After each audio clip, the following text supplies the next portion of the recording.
विष्णु भगवान की जय। जय श्री कृष्ण। ओम नमो भगवते वासुदेवाय नमः।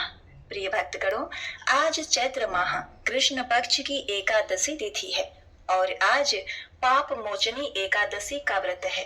कुछ स्थानों पर इसे पाप मोचनी ग्यारस भी कहते हैं। यह एकादशी सभी प्रकार के पापों को हरने वाली है।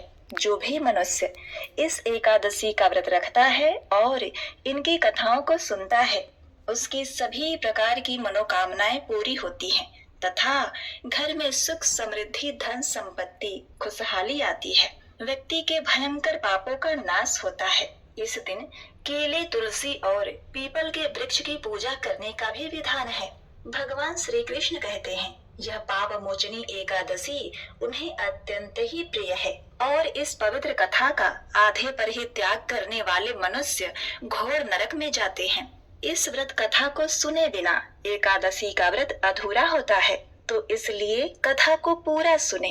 तो आज मैं सुना रही हूँ पाप मोचनी एकादशी की बड़ी ही दुर्लभ पौराणिक कथा, जिसे आप सभी भक्तगण बड़ी श्रद्धा तथा प्रसन्न चित मन से पूरा अवश्य सुनिएगा। तो आइए भक्तों, भगवान श्री लक्ष्मी नारायण जी के चरण कमलों का ध्यान करते हुए कथा का रसपान करते हैं। अर्जुन ने भगवान श्री कृष्ण से कहा, हे मधुसूदन, आपने फाल्गुन मास के शुक्ल पक्ष की एकादशी अर्थात आमलकी एकादशी के बारे में विस्तार पूर्वक बताया। अब चैत्र माह के कृष्ण पक्ष में आने वाली एकादशी का क्या नाम है तथा इसकी विधि क्या है, कृपा करके आप मेरी बढ़ती हुई जिज्ञासा को शांत करें। भगवान श्री कृष्ण ने कहा, हे अर्जुन, चैत्र माह के कृष्ण पक्ष की एकादशी को पाप मोचनी एकादशी के नाम से जाना जाता है। एक बार की बात है, पृथ्वीपति राजा मानधाता ने लोमस ऋषि से यही प्रश्न किया था जो तुमने मुझसे किया है।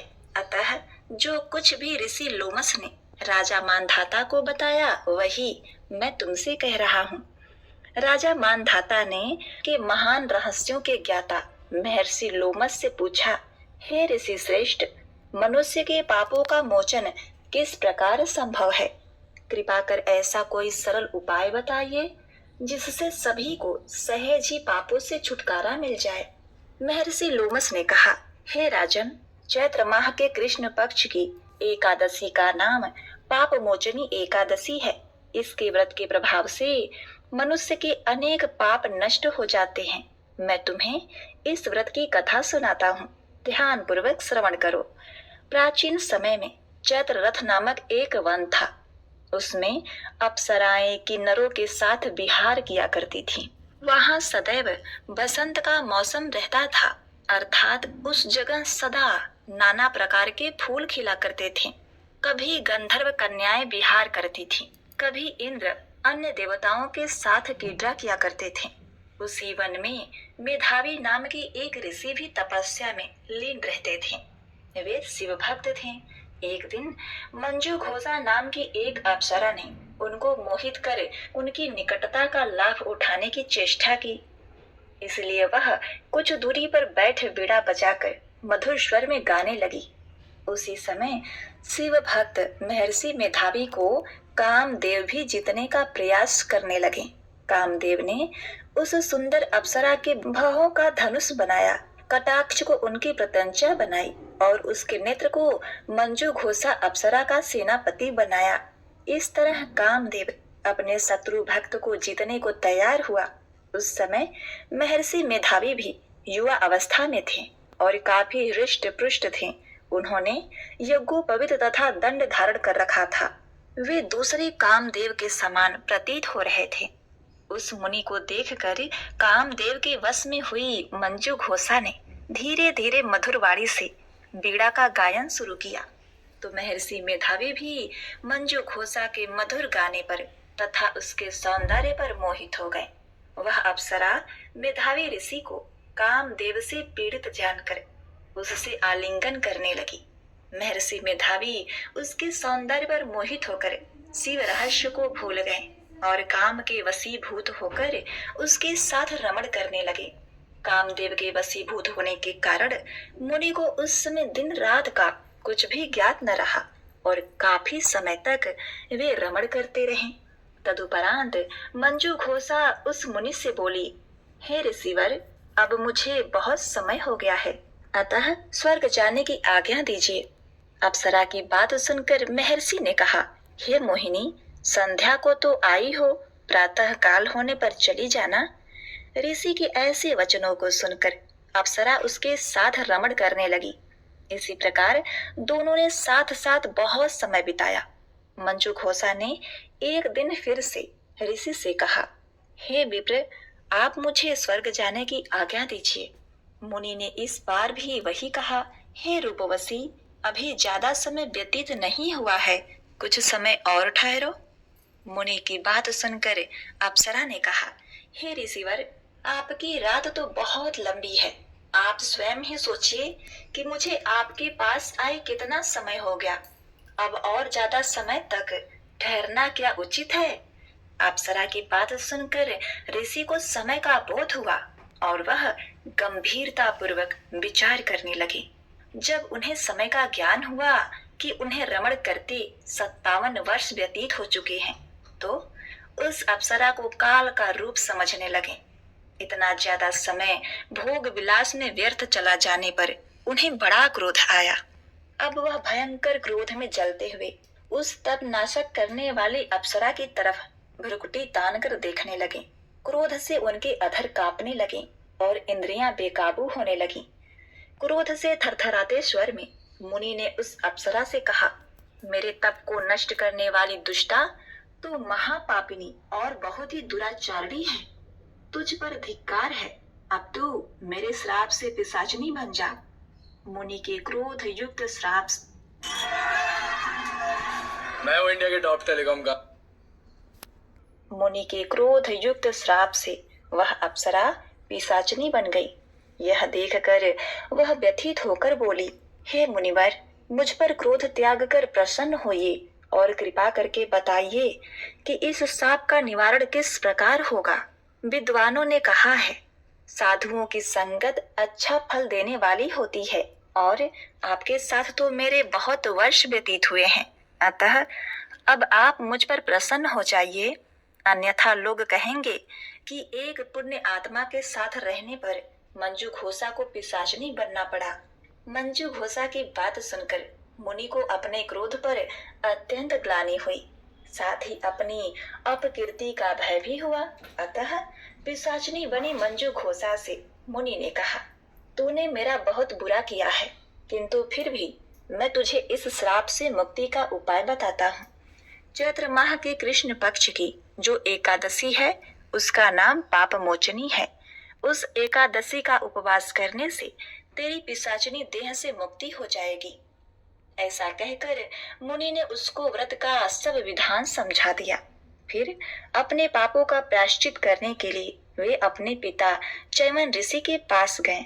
चैमन ऋषि ने अपने पुत्र मेधावी को देखकर कहा, हे पुत्र, ऐसा क्या किया है तूने कि तेरे सभी तप नष्ट हो गए हैं, जिससे तुम्हारा समस्त तेज मलिन हो गया है।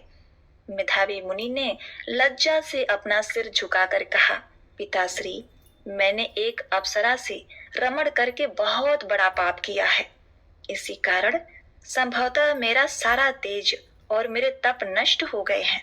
कृपा करके आप इस पाप से छूटने का उपाय बताइए।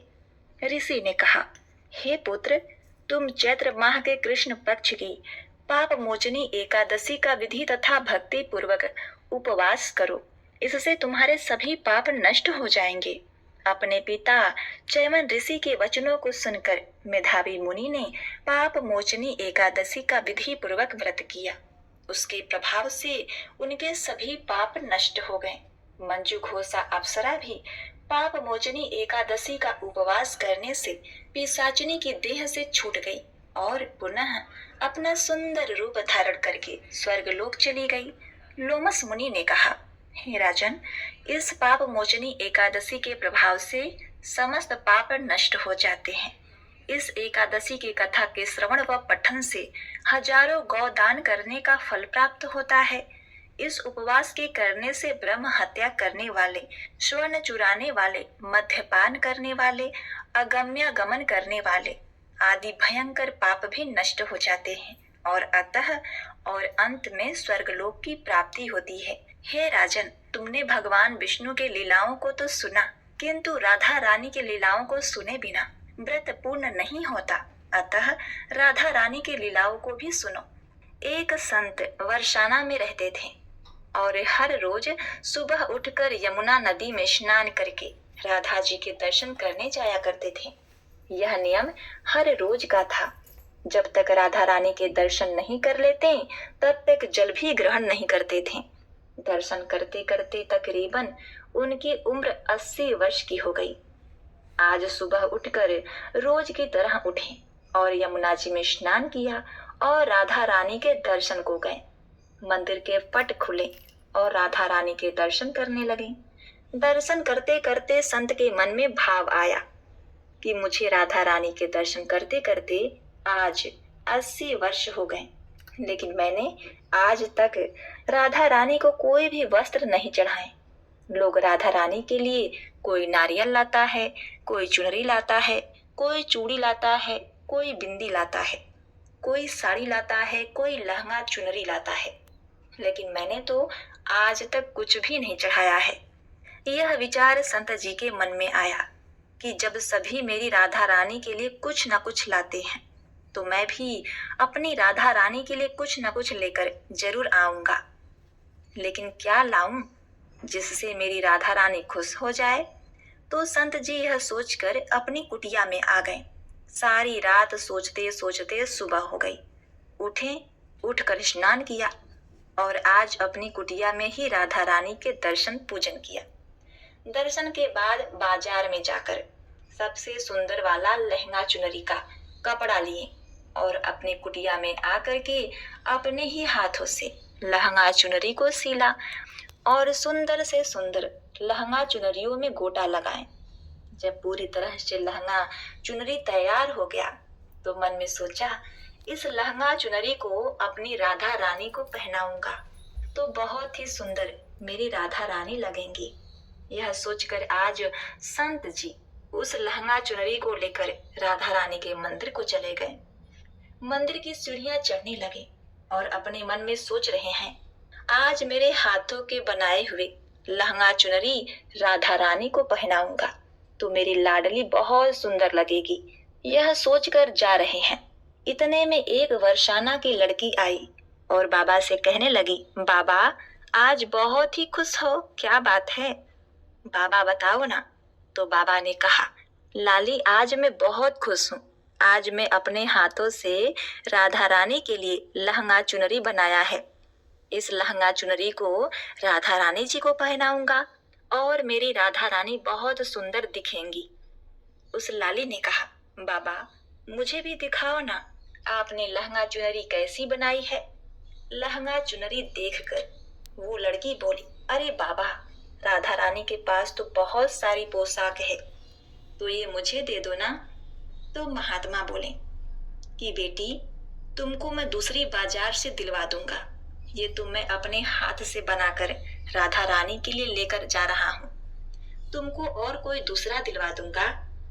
प्रिय भक्तों, लेकिन उस छोटी सी बालिका ने उस महात्मा का दुपट्टा पकड़ लिया, बाबा ये मुझे दे दो। पर संत भी जिद करने लगे कि दूसरी दिलवा दूंगा, ये नहीं दूंगा। लेकिन वो बच्ची भी इतनी तेज थी कि संत के हाथ से छुड़ाकर लहंगा चुनरी को छीनकर भाग गई। अब तो बाबा को बहुत ही दुख लगा कि मैंने आज तक राधा रानी को कुछ नहीं चढ़ाया, लेकिन जब लेकर आया तो लाली लेकर भाग गई। मेरा तो जीवन ही खराब है, अब क्या करूं? यह सोचकर संत उसी सीढ़ियों में बैठकर रोने लगे। इतने में कुछ संत वहां आए और पूछा, क्या बात है बाबा, आप क्यों रो रहे हैं? तो बाबा ने उस संतों को पूरी बात बताई। संतों ने बाबा को समझाया और कहा, आप दुखी मत हो, कल दूसरी लहंगा चुनरी बना के राधा रानी को पहना देना। चलो राधा रानी के दर्शन कर लेते हैं। इस प्रकार संतों ने बाबा को समझाया और राधा रानी के दर्शन को लेकर गए। रोना तो बंद हुआ, लेकिन मन खराब था क्योंकि कामना पूरी नहीं हुई ना। तो अनमने मन से राधा रानी का दर्शन करने संत जा रहे थे और मन में सोच रहे हैं कि मुझे लगता है कि किशोरी जी की इच्छा नहीं थी। शायद राधा रानी मेरे हाथों से बनी पोशाक पहनना ही नहीं चाहती थी। ऐसा सोचकर बड़े दुखी होकर जा रहे हैं। मंदिर आकर राधा रानी के पट खुलने का इंतजार करने लगे। थोड़ी देर बाद मंदिर के पट खुले तो संतों ने कहा, बाबा देखो तो, आज हमारी राधा रानी बहुत ही सुंदर लग रही हैं।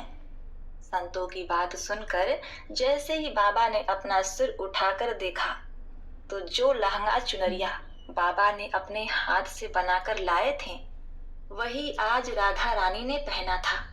बाबा बहुत ही खुश हो गए और राधा रानी से कहा, हे राधा रानी, आपको इतना भी सब्र नहीं रहा? आप अगर न्यूमरोलॉजी या फिर एस्ट्रोलॉजी